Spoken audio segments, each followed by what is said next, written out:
Hey, do you remember the first place Jinwoo took Lumi?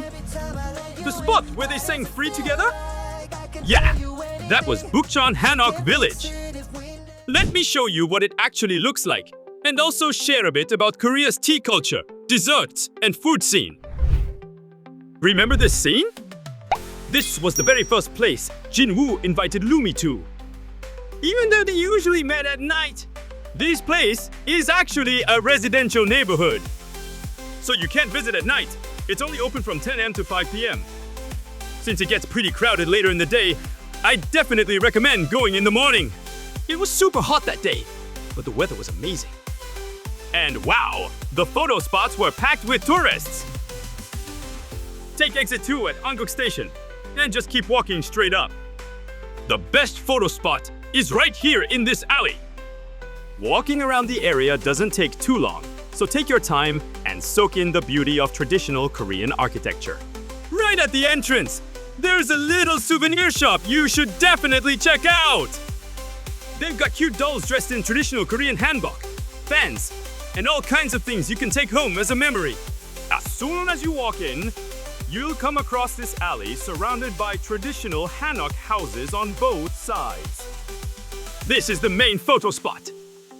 It looks amazing from the bottom and just as pretty when you look from the top.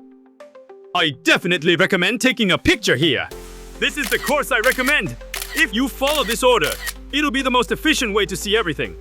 If you want to experience the inside of a traditional Korean house, I'd recommend the Cafe Chamashin 3rd in Bukchon Hanok Village. The interior is designed in the style of a traditional Korean house. Jinwoo's real voice actor is actor An Hyo-sup, who's really popular in Korea and super handsome like Jinwoo. We filmed at this location with director Maggie Kang of K-pop Demon Hunters. From the entrance, go up the alley on the left and you'll reach a little hill. Or just go straight and you'll get there right away. They serve traditional Korean teas and desserts here. Before coffee became popular, Koreans mostly drank warm tea. The ones I tried were flower tea, quince tea, and sangwa tang. First, the flower tea is made with an omija tea base and a bit of strawberry syrup, kind of a modern twist. The flowers on top are edible, and if you're curious, I definitely recommend trying it. Omija has a strong sour flavor, but the strawberry syrup adds sweetness, so it ends up being a really tasty, sweet, and sour tea. Next is quince tea. Quince is a really fragrant fruit. Back in the 90s, people used to put a few pieces in every cup of tea as a natural fragrance. It's pickled with sugar and honey, so it's sweet and smells amazing. Next is sangwa tang. Back in the day, people drank it in winter as a medicinal tonic to boost energy, and now it's served as a healthy tea. Honestly, I wouldn't say the taste is amazing, but if you're curious, you can give it a try. This is a traditional Korean snack called hangwa. It's chewy and crispy with a sweet taste. And there are actually so many other kinds of traditional Korean snacks too. This is pumpkin shirotteok, a type of Korean rice cake. In Korea, tteok is kind of like bread in the West. People usually eat it as a snack. There are so many different kinds of tteok. So if you visit a traditional Korean market, I recommend checking out a tea talk shop to really experience a variety. If you're curious about tteok, leave a comment. I can make a whole video focusing just on it. Also, they sell magnets with the tiger character, Duffy, and the magpie character, Sirosi, from K-pop Demon Hunters. I bought one myself. It was 3,000 won. If you finished exploring Bukchon Hanok Village, on your way back toward Anguk Station, there's a place called Baek In-jae House. Baek In-jae was one of Korea's first professional surgeons. If you're curious about what a rich Korean family's house looked like back in the day, I definitely recommend visiting. When you go inside, you'll see it's really spacious. The glass panels would have originally been made of hanji, traditional Korean paper. Hard to imagine how that would keep the cold out in winter, right? But Korea has the Ondol heating system. Even today, it's amazing how scientific and effective this traditional floor heating method is. And as you walk by, you'll probably see some big barrel-like pots.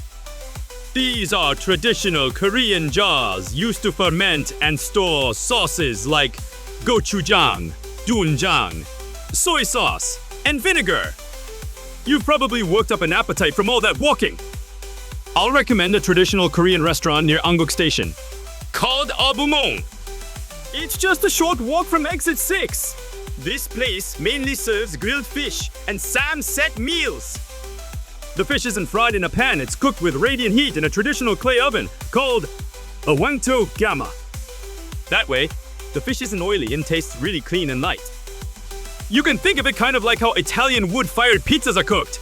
Korea has a really developed side dish culture.